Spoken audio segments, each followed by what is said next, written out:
Okay, YouTube, it's going to be our seventh battle. So far we have 3 wins for DC, 3 wins for Marvel. We're going to be talking about Hal Jordan versus Quasar. And Captain Soviet's one is here with us. Say hello. And he's going to talk about Hal Jordan. Alright, what's up, guys? You all know Hal Jordan, the most famous of all the Green Lanterns. Not the first. Not many people know that the first Green Lantern was... what was his name? Alan Scott. Alan Scott. Back in the 40s. Founder of the Starheart. Right? Starheart? Is that it? Yeah, I think something like that. Starheart, the Starheart ring. The greatest ring, apparently. Greatest willpower ring. But Hal Jordan is the most famous.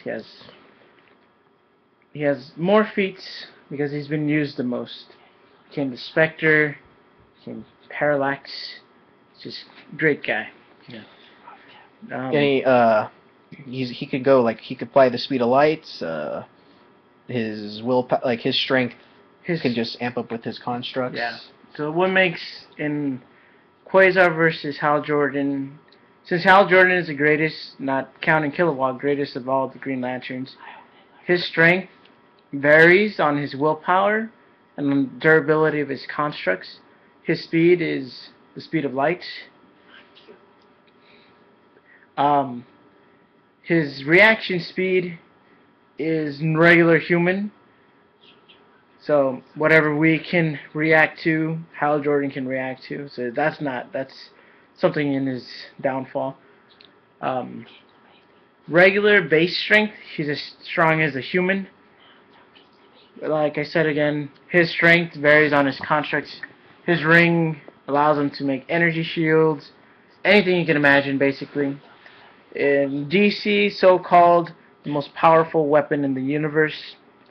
And it's going to go up against the protector of the universe with Quasar, with the quantum bands. And the quantum bands are basically Green Lantern ring in a way, but just basically merged with your arms or your forearms or whatever.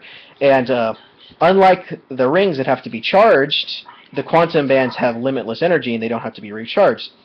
And when it comes to Quasar, when it comes to normally, I do believe he also has strength of a normal human, but with the quantum bands he can amp himself to an insanely amount of strength. He does have nanosecond reaction speed, so he has almost, I think, reaction speed as Superman. He when he was with the Annihilators in one issue, he drained every one of the Annihilators of energy at the last, basically, nanosecond just to put up a shield, which is pretty impressive. And when it comes to with the quantum bands, he's really, really, really good at draining. So if they were going to battle, it's possible for Hal Jordan to drain. But Quasar is just better at it.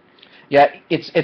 I'm not sure if it's possible, but it's possible. If it might be possible for Quasar to take the ring and just suck the ring dry, and I think that might be possible. He can absorb radiation, any kind of energy, and the ring.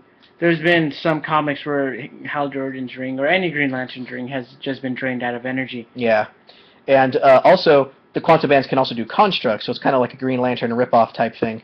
It has done constructs, and the thing is with the constructs, he doesn't have to use his will. It's just there. Have to focus on it. Some of his constructs have actually gone up against Galactus and held its own, which is pretty impressive. Hal Jordan, I think he's taken supernovas and survived. I think from his constructs also. Hal Jordan, and if we're counting DC animated movies, Hal Jordan held solar flare back for a couple minutes before his shield broke. Yeah, in the comics he could do that. Yeah. Probably easier because the comic books are stronger. Yeah, they're stronger than the comics. That was a badass feat, though. Yeah. And he takes on Superman. He has beaten Superman before. Although, Superman. Yeah, and the Quasar had gone up against the Silver Surfer, all the strong people, and he could also drain people of their energy if he wants to. If he also wants to, he could take someone to the quantum zone, where basically he has unlimited power and just kick the crap out of them there. But you wouldn't do that in this fight. That's too much. Yeah. It's overkill. But if it would come to a fight, the edge would go to Quasar. Quasar due to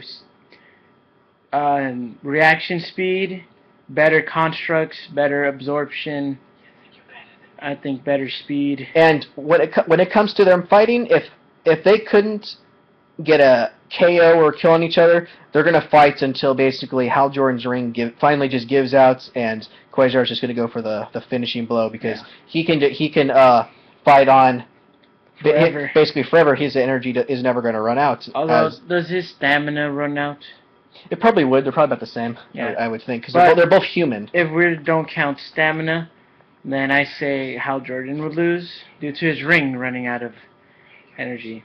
Though I think Quasar in general has the higher stamina. Yeah, He takes on bigger hits than Hal Jordan. Yeah. And the thing is, with nano reaction speed or whatever, Hal Jordan has tendency to freak out and do the same constructs without thinking.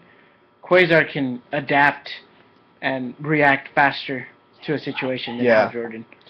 So in the end, Quasar would come out on top. So Marvel 4 wins, DC 3. See you later. Adios.